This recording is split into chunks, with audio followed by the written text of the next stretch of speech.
مايكرو تاج جديد جامد جدا. ازيكم يا صحابي يا جامدين، عاملين ايه؟ ان شاء الله تكونوا بخير. كل سنة وانتوا طيبين بمناسبة عيد السنة الجاية جديد. ده الجزء التاني يا جماعة من قصة بروكهيفن. تعالوا يا جماعة نشوف بروكهيفن.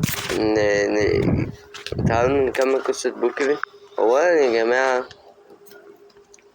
ده كان شكل سوبر ماركت.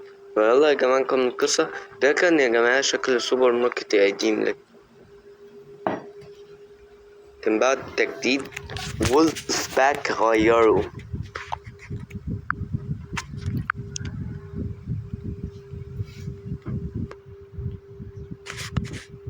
بقى أحلى بكتير. في البداية بقى يا جماعة كان في قبل الملجأ يا جماعة يجي، كان في مبنى اسمه مبنى الوكالة.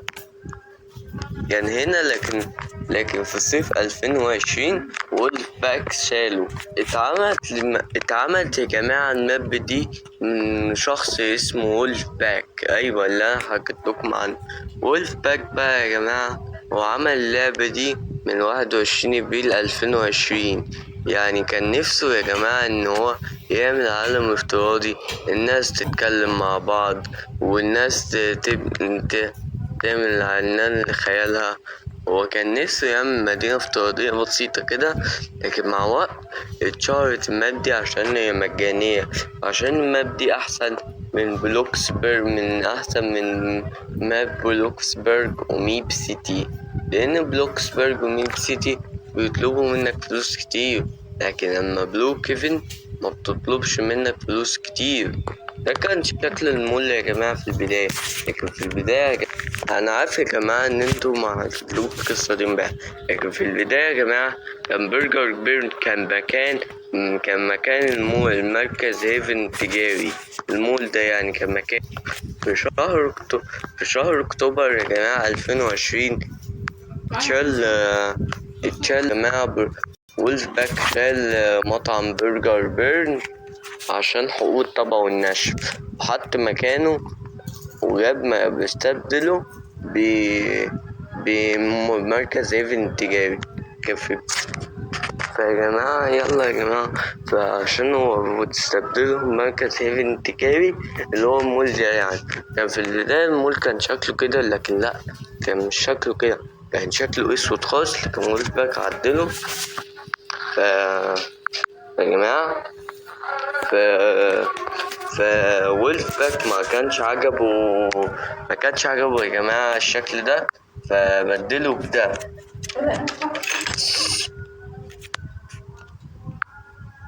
فيلا يا جماعة نكمل القصة. إن المول ده عمل جديد. ده شكله بعد التجديد يا جماعة، وده شكل دي الكنيسة، وده مبنى الشال.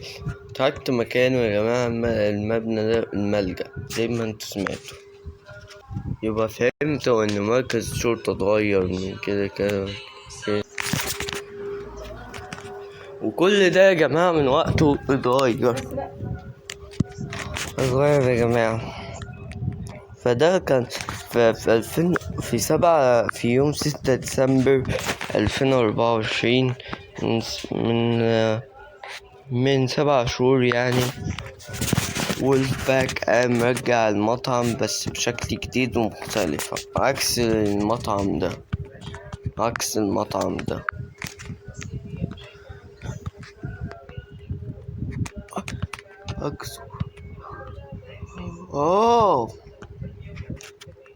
يا جماعة كان في استوديو اسمه يوتيوب. ده الجزء التاني يا جماعة. فيلا يا جماعة نكمل القصة. في 4 فبراير 2025 وولف باك باع الماب دي عشان ملوش صلاحية مع الماب. وولف باك باع الماب دي لشركة اسمها فولدكس. الشركة دي بتضم ألعاب كتيرة أوي، بتضم ألعاب كتير. هي ده شكل فولدكس. شركة فولدكس اشترت من وولف باك الماب دي واستحوذت على الماب دي بملايين الدولار.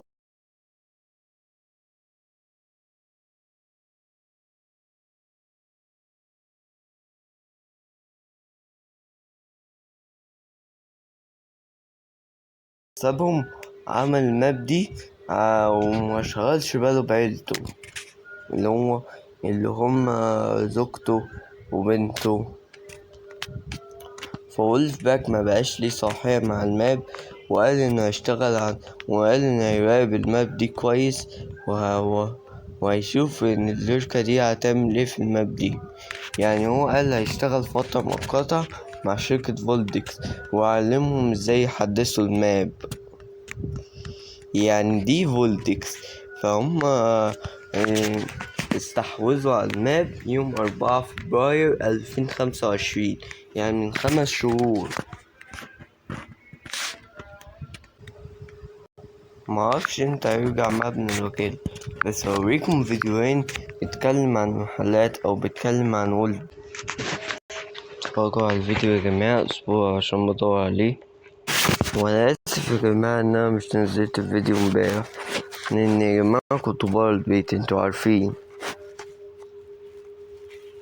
لان انا يا جماعة مش فاضي فيديوهات ولا حاجات الهبس دي.